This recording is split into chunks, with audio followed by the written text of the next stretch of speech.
Hi guys, welcome to sports दिल से। और इससे पहले कि मैं आज का कार्यक्रम प्रारंभ करूं, मैं चाहूँगा कि आप लोग चैनल को सब्सक्राइब कर लें और लाइक करें इस वीडियो को, क्योंकि आज इस कहानी में इमोशन है, ड्रामा है, एक्शन है।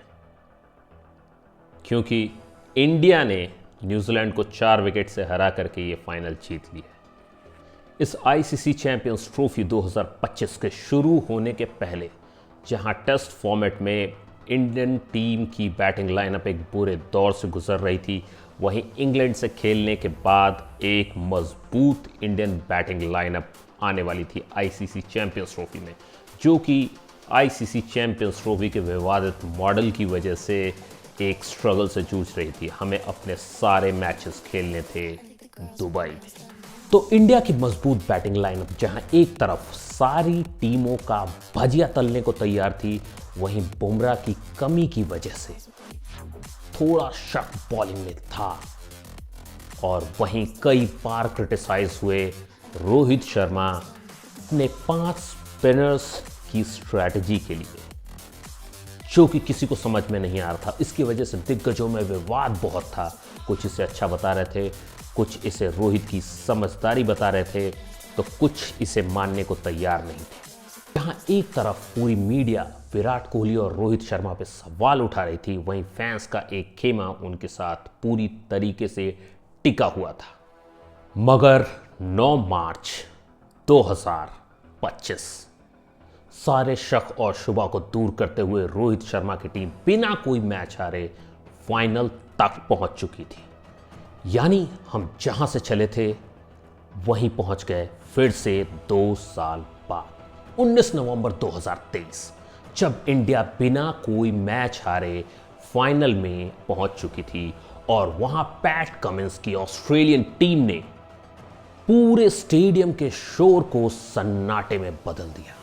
यहां तक पहुंचने के लिए जहां ग्रुप स्टेज में एक तरफ ऑलरेडी न्यूजीलैंड को हम हरा चुके थे और दूसरी तरफ बांग्लादेश और पाकिस्तान का भी सुपड़ा साफ कर चुके थे, वहीं हमने सेमीफाइनल में ऑस्ट्रेलिया को हराया था।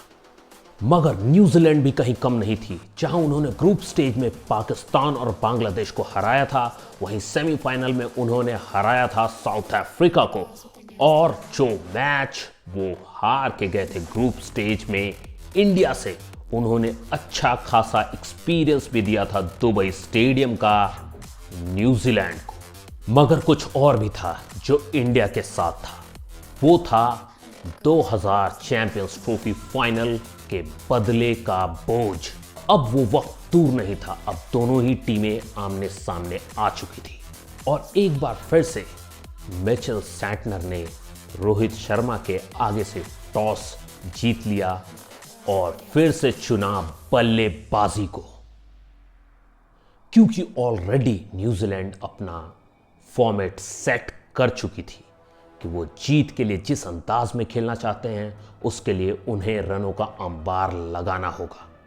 अपने कप्तान की दावेदारियों को सही सिद्ध करने के लिए ओपनिंग में आए विल यंग और रचिन रविंद्र ने न्यूजीलैंड को एक अच्छी शुरुआत दी और हार्दिक पांड्या के दूसरे ओवर में तो 16 रन तक ठोक डाले। मगर रोहित शर्मा ने भी कोई देरी किए बगैर रुख किया अपने स्पिन अटैक की तरफ। वही स्पिन अटैक जिसके लिए उन्हें पूरी तरीके से क्रिटिसाइज किया गया, जिसके लिए उन पर कई सवाल उठाए गए थे कि आखिर 5 स्पिनर क्यों।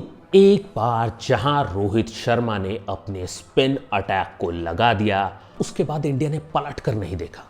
न्यूजीलैंड की हर मजबूत होती हुई साझेदारी को अपने स्पिन के तीरों से भेद दिया।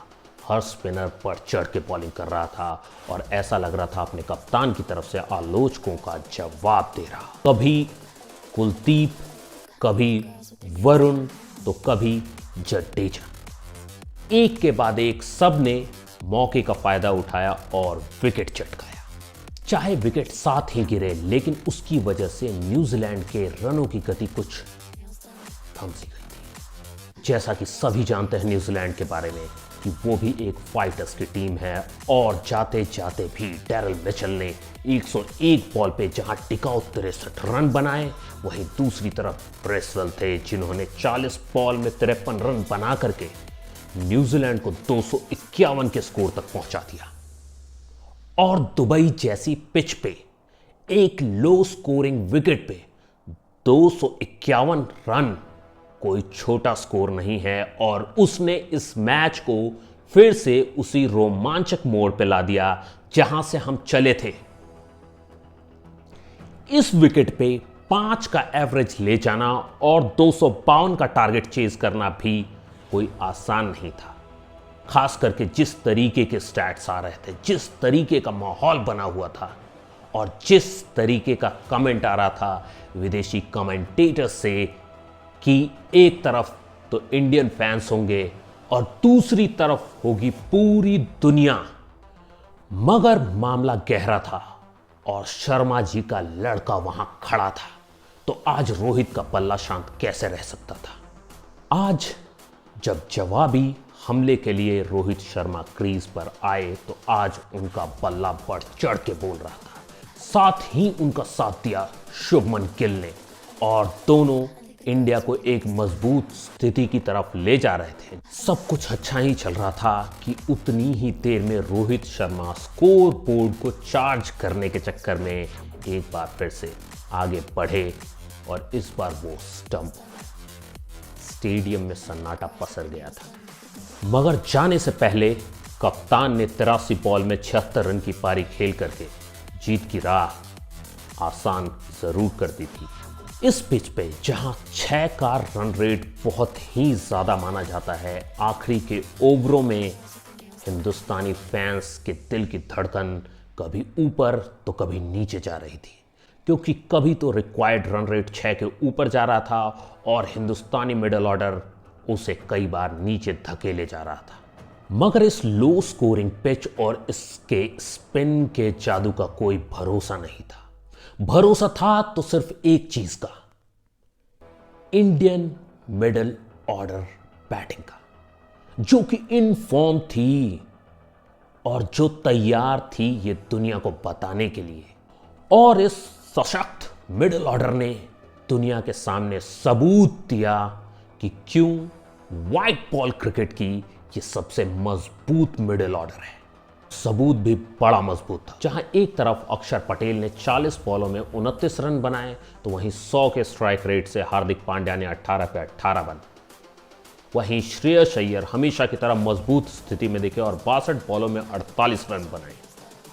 लेकिन सबसे ज्यादा सूझबूझ भरी पारी फिर से एक बार केएल राहुल खेल के गए, जो कि 33 बॉलों में 34 रन बना के गए और महज औपचारिकता रह गई थी। और रविंद्र जडेजा ने आकर के इस मैच को बाउंड्री से क्लोज किया और हमने 4 विकेट से ये मैच जीत लिया और एक बार फिर से उसी शानदार अंदाज में बाउंड्री से जीता गया ये मैच।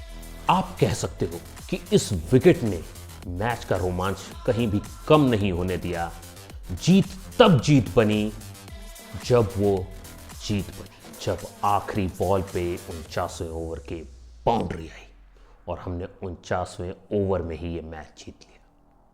तो जहां एक तरफ सीरीज में अपने शानदार प्रदर्शन के लिए मैन ऑफ द टूर्नामेंट रहे रचिन रविंद्र, वहीं इस मैच के नायक और हमारे महानायक रहे रोहित शर्मा, जिन्होंने एक ऐसी पारी खेली जिसने पूरी टीम का काम आसान कर दिया। और उन्होंने ये साबित कर दिया कि अब रोहित और विराट जो खेल रहे हैं वो क्रिकेट सिर्फ इस देश के नाम है और कहीं भी उसमें वो लालच नहीं है जो वो अपने रिकॉर्ड्स के लिए खेलेंगे। यही बात रोहित शर्मा ने और विराट कोहली ने भी अलग अलग अपने शब्दों में इस टूर्नामेंट के दौरान हमें बताया और यही चीज़ उनके कारनामों में दिखती है। तो हम सबको चाहिए कि हम अपने महानायकों का अभिनंदन करें। और ये वो टूर्नामेंट था जिसे अगर हम शुरू से अंत तक देखें तो हर खिलाड़ी अपने आप में एक नायक बन के उभरा। जहां टीम को ज़रूरत थी वहां अगर एक नहीं तो दूसरा चला, दूसरा नहीं तो तीसरा चला। कभी बॉलिंग ने तो कभी बैटिंग ने चुनौतियों का जवाब दिया और ये बात साबित की कि एक टीम जो टीम की तरह खेलती है वही जीतती है। जब आपकी भावनाएं जुड़ी होती हैं आपके देश के साथ तो उस मैच में रोमांच और भी बढ़ जाता है।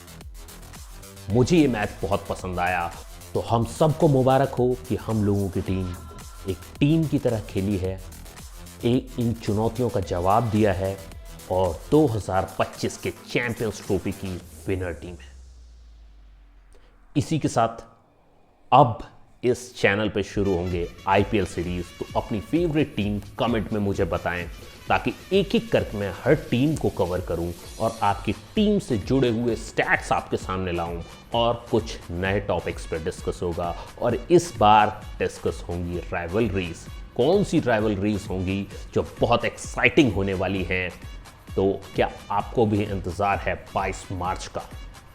मिलेंगे 22 मार्च से हम लोग आईपीएल की सीरीज में, मैचेस के बीच में और उनके रिव्यूज में।